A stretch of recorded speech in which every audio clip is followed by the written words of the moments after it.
Hey, everybody, welcome to the official Do Good Better podcast. I'm your host, Patrick Kirby. And of course, we talk about things that our small, medium sized nonprofits need to do good better. Sometimes gets a little personal. And when you talk about dad stuff, and I realize that the whole fundraising realm is pretty much female dominated, and good for them because they're better at most things than we are.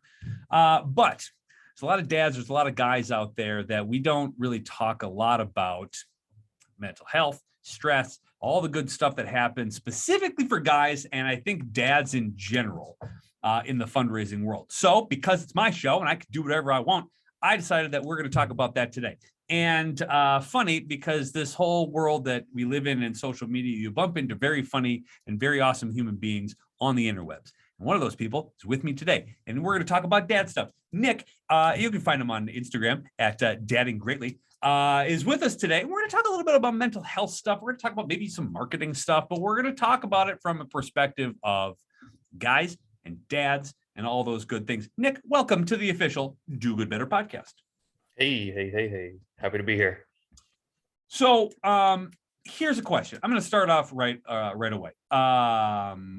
We don't, as dads specifically, I think in general, talk nearly enough about what makes us tick in both a positive and negative fashion. I don't know what it is about my Welsh Irish background where I just keep everything inside and to myself. That's not healthy at all. And yet, sort of as a business owner and as somebody who's just sort of tries to market themselves and be positive and super great, boy, it is a tough road to go. Why on earth is that, Nick? Why the hell do we do that? Oh man. I think I would need a couple of different degrees than what I have to be able to solve that one. But I think it goes back to kind of that popular, there's that stigma, right? We have that stigma of men need to be tough, and toughness is just not getting help and solving it yourself and manning up and being so strong you can beat these things yourself. And even on the flip side, talking about the things that like excite you and make you happy, it's like, I don't know, there's just this weird stigma around sharing and being happy. You're supposed to be like this strong, tough, silent type. Yeah, the stoic attitude here in the Midwest, especially here in flyover country, North Dakota, is like all the rage. Everybody loves it. And it's been that way for literally the entire time we've been a state. And that's, I think, a really sad state of affairs, especially when there is everyone's not okay. I mean, like this, look at the last 2 years, to be honest with you, everything's not great. And I think the effect of being the one to hold the crap together is a really it's a really bad detriment. And especially if you're trying to be a leader sort of within not only the nonprofit world, but the business world itself. There seems to be an unraveling or a cracking of this is the way it has to be in this sort of stoic, not going to be emotional kind of thing. And yet there's still like this tether that we have to like, nope, I'm not going to cry. I'm not going to cry in public at all. And I'm not going to even admit that I'm having an issue because that is weak. Where have you found this to be the most prominent? And have you seen any cracks in that particular armor, whether it's in marketing or business or sales or anything like that? I mean, I feel like I've seen it most in the realm of being a dad. You have to be tough in business, and I feel like you can be a little bit emotional, especially if you're behind scenes in marketing. You can bring out the emotion in other people. But yeah, being a dad, you're, like I said, you're supposed to be that big, tough, Captain America, chiseled, strong, perfect in every way kind of guy. And you're not supposed to show when you're mad. You're not supposed to be sad. You're just supposed to be even keel about every situation. And it's hard. It's extremely hard. I think I get the most feedback here's a realm of improvement, I think, for my wife in that regard too, where it's just I'm going to stay as even as possible. Now, my rationale is everyone else is all over the place, and so somebody has to be in the middle. that's where I've usually come from. And whether it's in the super emotional sort of dad realm, which is very much in the nonprofit realm, with everybody else is hands up in the air and everything's on fire. Who's going to run the ship straight and keep going steady Eddie if it's not me? And that is the same thing from a dad's perspective. And I think I carry it over into a business a lot. I just can't get out of control, or I've got to be in the center lane at all points in time.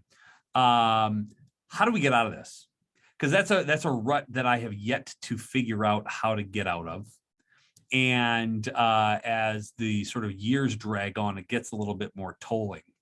Because again, if you've got sort of like, if your bit is being good all the time, and I still totally believe you wake up in the morning, you got to make a choice whether you're going to be happy or not. I totally buy that still. And I'm not going to stray from that. But how do you break out of this cycle of you cannot go left or right? You have to keep going straight and narrow.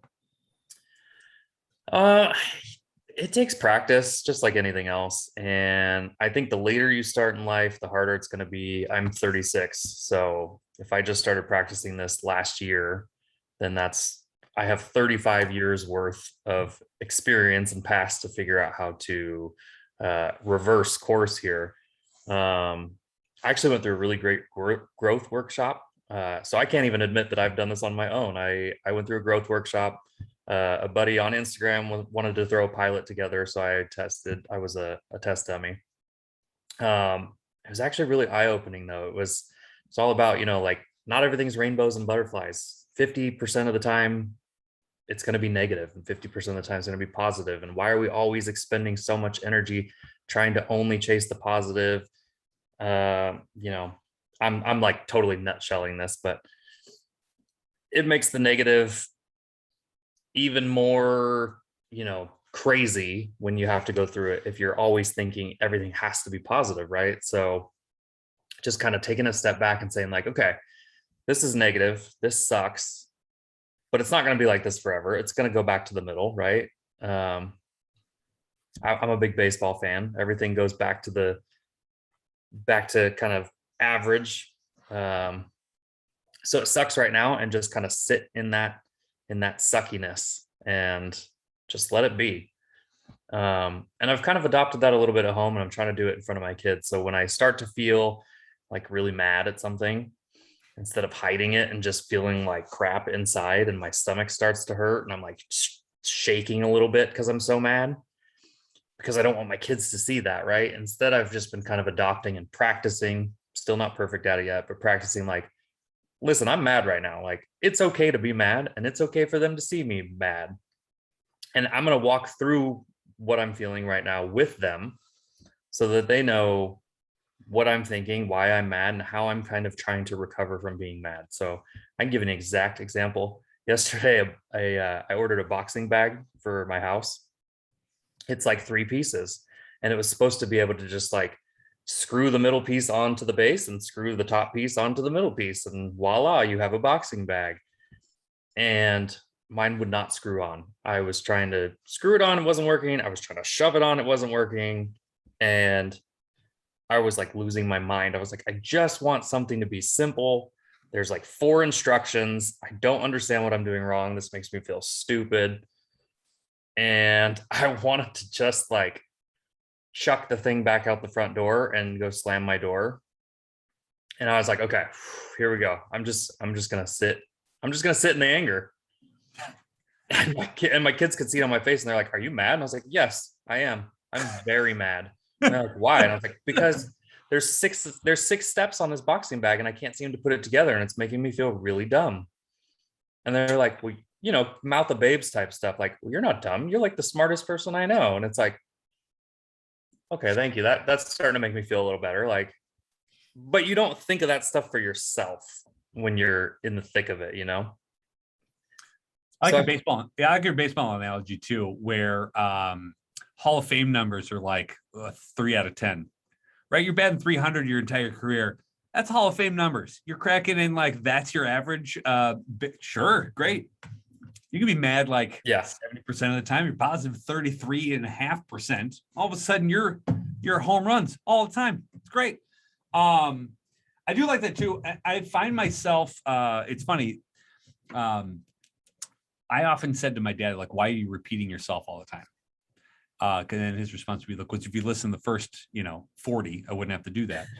And I distinctly remember him. He still does this too, where he talks in circles. And I've recently figured out that was just his way of calming down. Is I'm going to keep talking because I'm going to rationalize all of everything that you have disappointed me in by your decision making, and I'm going to try to convince you through just sheer will of me using words that I'm going to drive you to the point of like, I get it, and just calm down. And it was almost like this processing piece where you would walk through like, and here's the other thing. And I'm like, but he already talked about this. Like I'm muttering to myself, like wondering, why have you already said this? And it's a technique that I found myself using with my kids. I will start hot and then just repeat myself until I go, okay, well, it's not that bad anymore that I've talked it out 13 times. Which I'm sure is like a way less Zen-like way of addressing how the hell I deal with all of this, sort of snapping and an anger thing.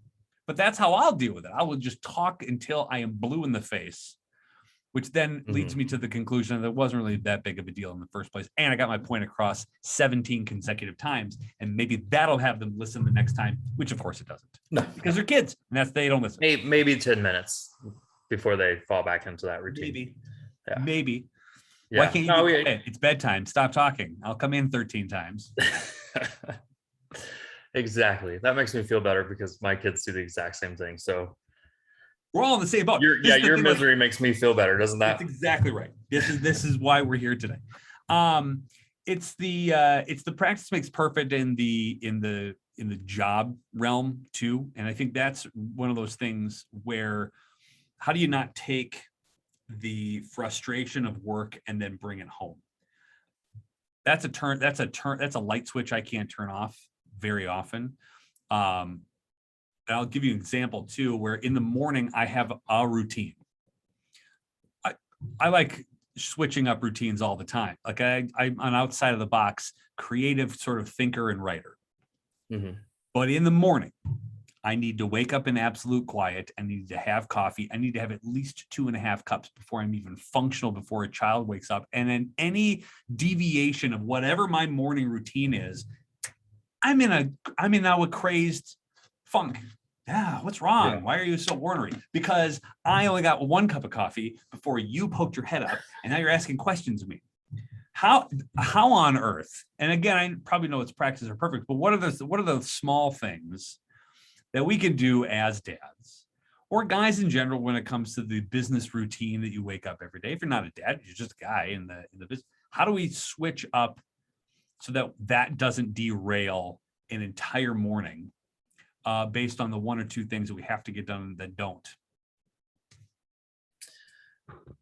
Yeah, so 2 things come to mind. One, and it seems like a small thing, but it's even hard for me to do.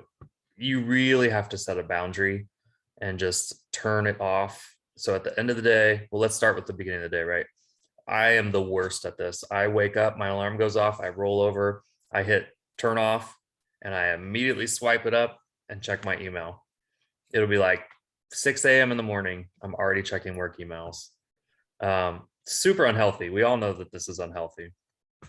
Yep. But I mean, it's just such a small thing that you have to do. You have to just try. And it's not like the type of thing where it's like, oh, well, I failed yesterday, so I give up. That really truly is like every day is a new day, like start over every time. But yeah, just leave the email alone. They'll be there when you check in at 8 a.m. after your 2 cups of coffee. And they'll be fine. They're not going away. Yeah. Just like your kids aren't going away. They're going to be there. Exactly. They're going to be downstairs, not brushing their teeth for another 15 minutes. You're going to be fine. Yeah. There's nothing sitting in your email inbox that's going to be an emergency that needs to be solved at 6:15 a.m. If it was that big of an emergency, your boss is probably going to call you. Same thing with nighttime. Just set the boundary and shut it off. There comes a point, and I'm getting much better at this lately, there comes a point at night, it's around dinner time for me. It's like, okay, it's dinner time. It's time to shut off. Like, I'm not answering Teams anymore. I'm not looking at my email.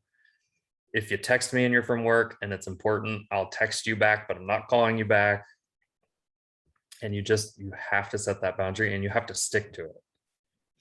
And I think sometimes when, and for nonprofit sort of dads, I think those boundaries give you a reason to connect with those that you put on pause until the next day, because you get to lead with a story about being a dad. I think I've often thought about this as like, oh, how do you sort of either break the ice or become, sort of how do you de-escalate the urgent thing at 9 o'clock at night on a Tuesday that you just, it has to get done or whatever. Your lead into whatever conversation you have is like, hey, funny story about me and the kids last night. Who's going to get mad at you spending time with your kids or whatever story that you come up with as your lead in? You've already diffused whatever chaos that you're trying to solve now when you're back in the office the next day.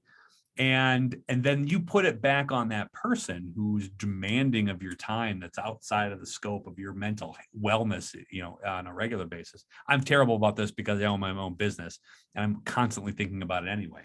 But for those who do have some sort of structure, I'll get to me in a bit, but those who do have structure, I mean, that's a really good way to just now break the ice into, hey, apologies, chaos at the homestead, you get it, right? Yeah. And immediately they're going to come back to their own dadisms or their parental instincts of going, yeah, I get it, happens all the time.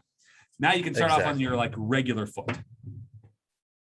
Yeah, and you don't even have to use the chaos sometimes. Like I've gone to the well on like, hey, sorry I didn't get back to you. I was, I'm B's soccer coach, or I was at Kiki's gymnastics practice. Like I was away from the computer. It's like, how are you going to be mad at that? Like I was a dad being attentive with my kid away from the desk. Like not chaos, but you can't be mad at it. Yeah.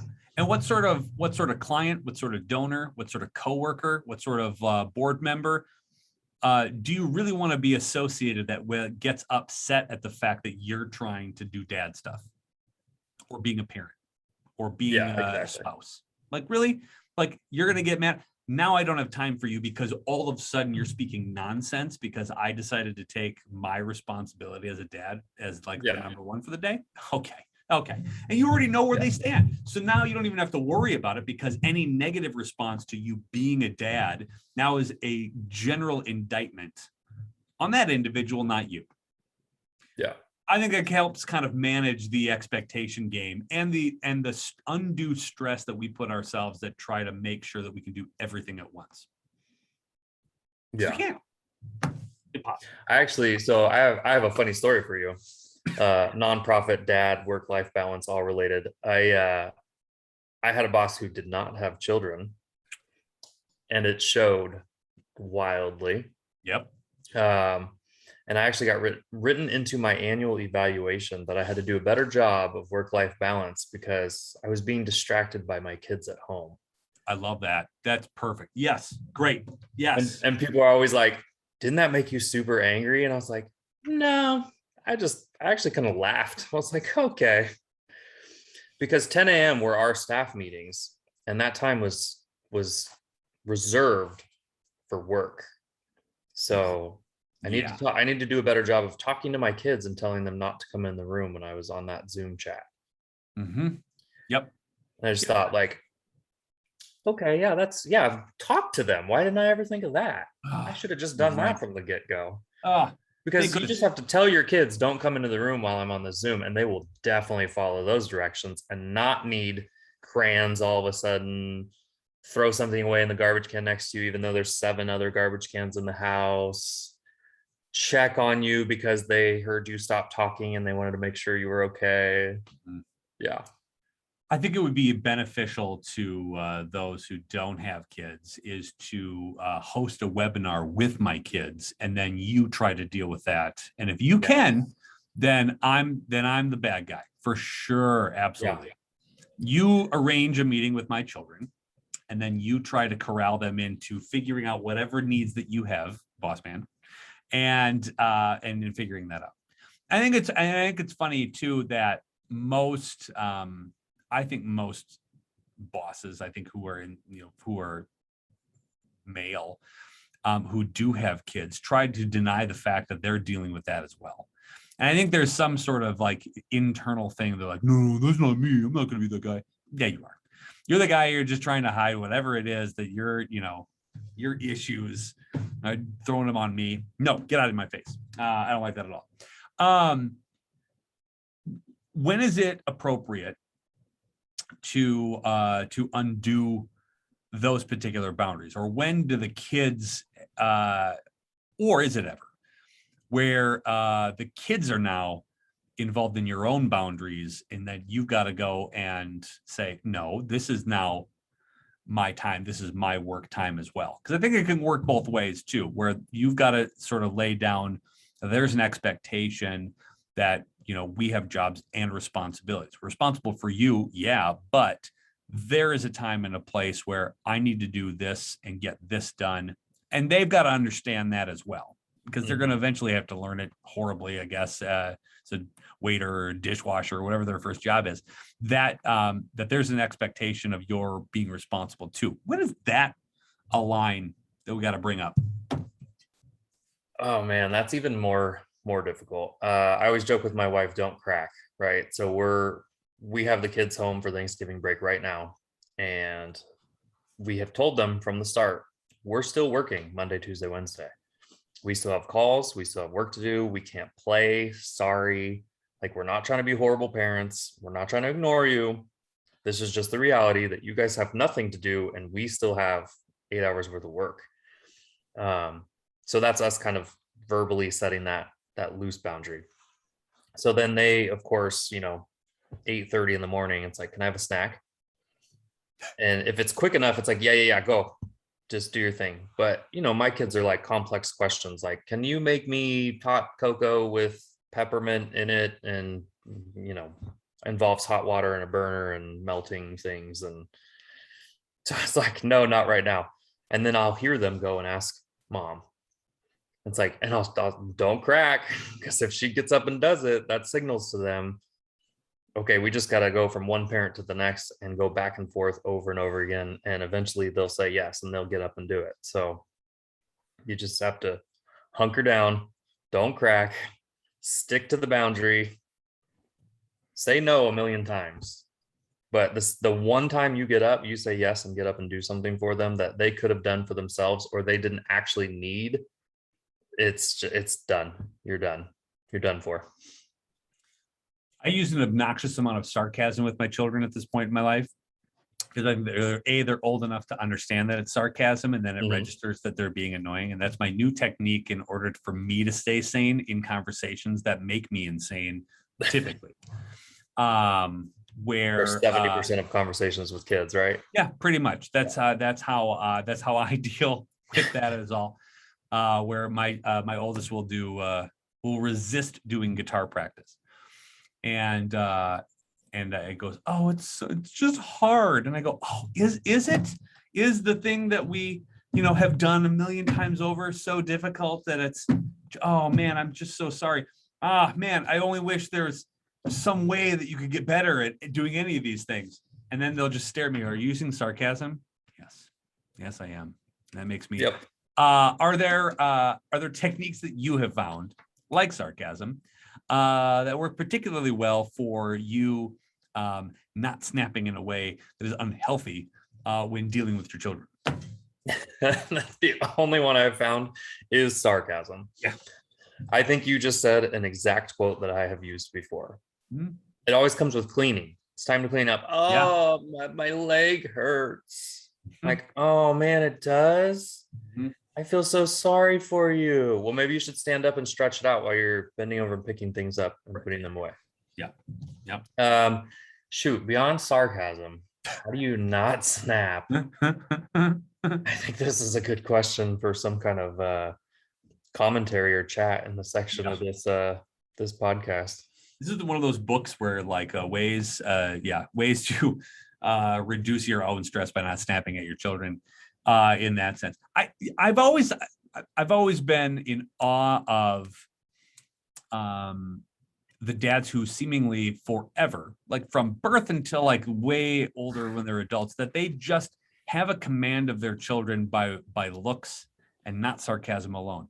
And I know a few of them who will lean over and go, and will just use like this, the Dwayne Johnson eyebrow thing to their kids, and they'll immediately get it. And I was like, what have you done? What black magic is this?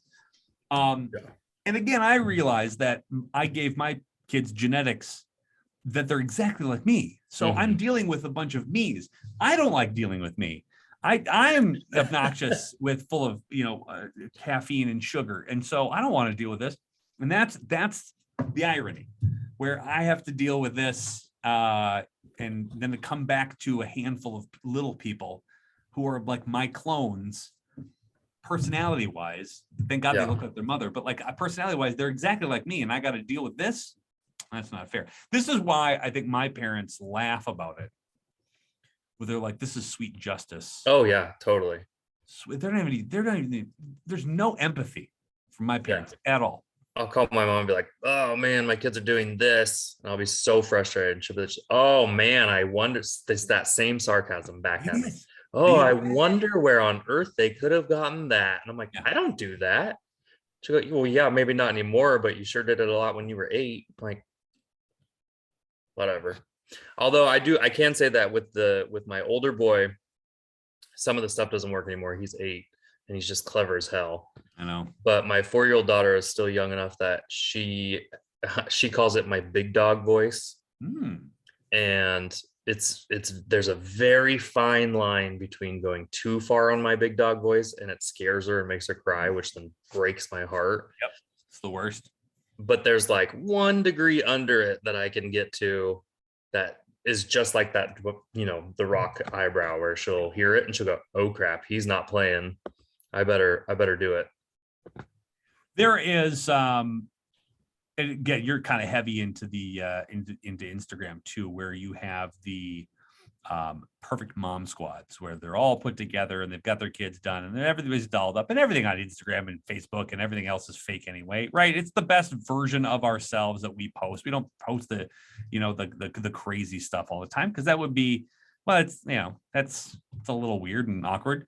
But from a dad's standpoint, how do you get over? Because again, I think we do this too, even though we know that moms are doing it, right? So we know the mom's Instagram bit is completely fake and whatever, and they're not. That's not real life.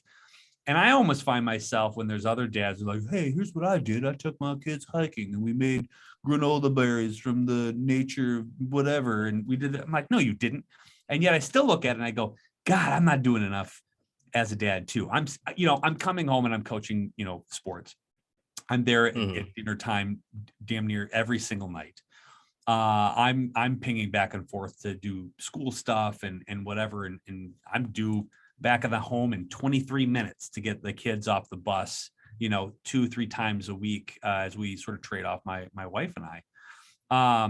And yet there's always in that, you're like, how on earth do you do that? How do we as guys and as dads get rid of that element of comparison to other dads doing way better than what we think we're doing?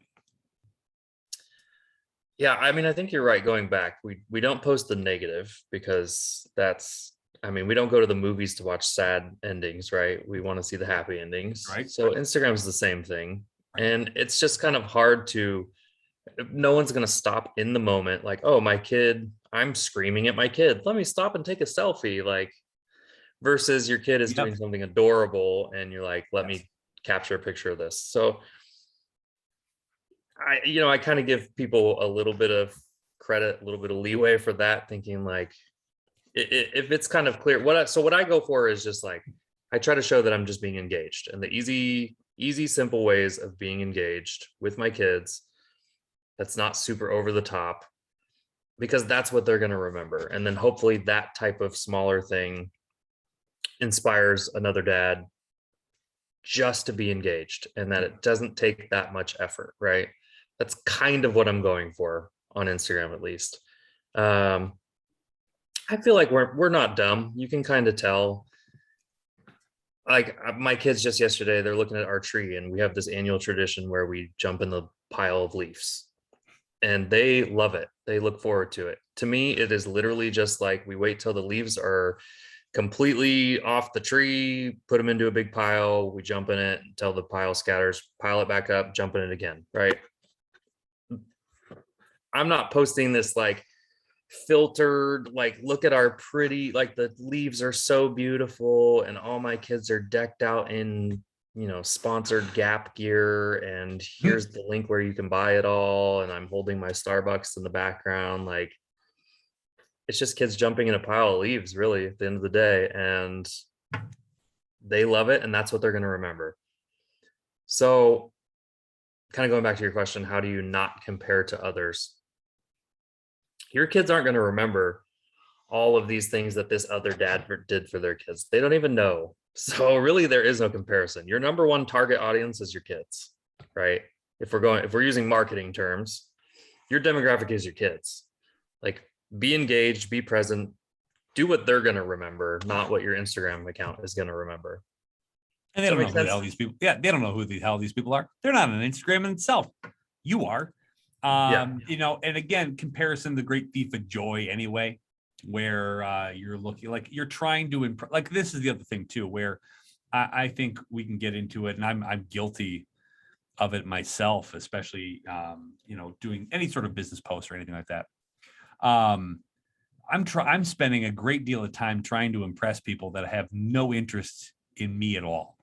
And I'm upset, or I'm weirded out by their like having a weird bit of success that I have nothing to do with or don't care about, in the sense like, okay, great. Mm-hmm. And yet there we are, because I think social media makes us a little bit of crazy. It's good a reminder though, that the little things that we don't mark down, or we don't do, or we don't capture, are the things they're going to remember way more than we will. This is, these little photos that we're posting and little stories that we're doing are, for me, that's me. That's from my memory bank, because I don't remember anything anymore, because I'm old and my children have sapped all of my memory from me. And so those are the good reminders for myself. And the same way in business too, or even in nonprofit realms, is that I hang out and I work with the people who want to work with me. And that should matter the most. I shouldn't be chasing those who just have no interest, or who don't, because I'm going to be a lot happier. And when I do, and it happens too, when you get into that zone, and you're just working for those that really like you, and you're in that space, and that your good work is appreciated. Mm-hmm. You go outside of that realm, and it's like crickets.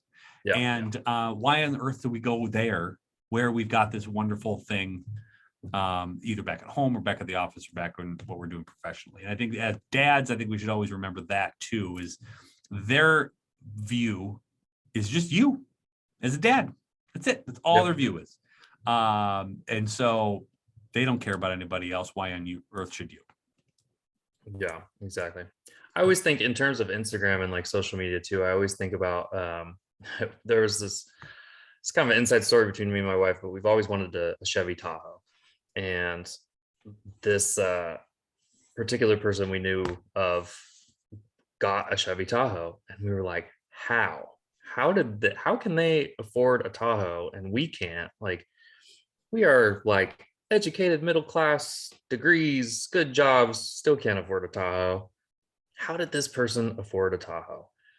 And it's like, well, they're also unmarried, have no kids, live in like a shoebox of an apartment, don't ever go out anywhere, don't spend money on it, because it's like they took all of the money they had and they spent it on that Tahoe.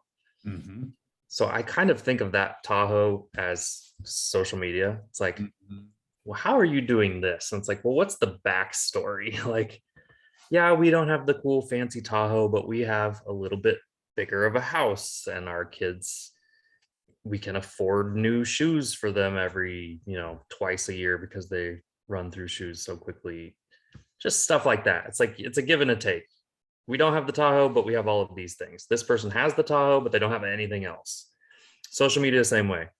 You're seeing what they do have, but you kind of have to be cognizant of what don't they have, so kind of good thing to keep in mind. That's a big thing in the nonprofit world too, where you look at somebody who gets a really big donation. Great. What else do they do? Like, what's their annual giving look like? What do their special events do? How large is their donor list? What do they really do? How many do they really serve? Like, you're doing really good work and you're being distracted by somebody else's big, shiny, fancy thing. Yes. And it's not even like your thing. It's just somebody else's thing that you're getting distracted against what you're actually doing to make the world a better place. And that, I think, is a super analogy for social media in general and dad comparison as well. We're up against the clock already, by the way, which is weird because this could go on for like 4 hours. This has been a really wonderful therapy session for myself. I appreciate you, Nick, in this. How do people get a hold of you? How do they find you on both Instagram, maybe in LinkedIn, because if they want to know some business stuff too? How on earth do people get a hold of you so they can follow you and see what you're doing? For all our dads out there who want to get a little bit of advice and doing little things a little bit differently and sort of having another perspective out there, that's pretty awesome. How do they get a hold of you? For sure. So LinkedIn, I'm on LinkedIn. It's Nicholas Hauser. So I'm gonna have to spell my first name because my mom gave me a very unique spelling. It's Nicholaus, Nicholas Hauser. I do some nonprofit marketing consultations. Email marketing and social media marketing are a passion of mine. I like storytelling, so I'm free to help via that route. Otherwise, I am on Instagram daily. My handle there is @daddinggreatly. It's 2 D's in dadding greatly. It's a play off of Brene Brown's Daring Greatly, which has a mental health tie-in. So, and that's all about being vulnerable and being engaged and open. So another little tie-in there. You just follow us both on just, it's all dad stuff on Instagram. That's what you should do. It's just fundraising, dadding greatly. Just tie together. It's going to be great. Nick, thanks so much for the time. I do appreciate it. It's something that we don't spend a lot of time on this podcast doing. We probably should do more.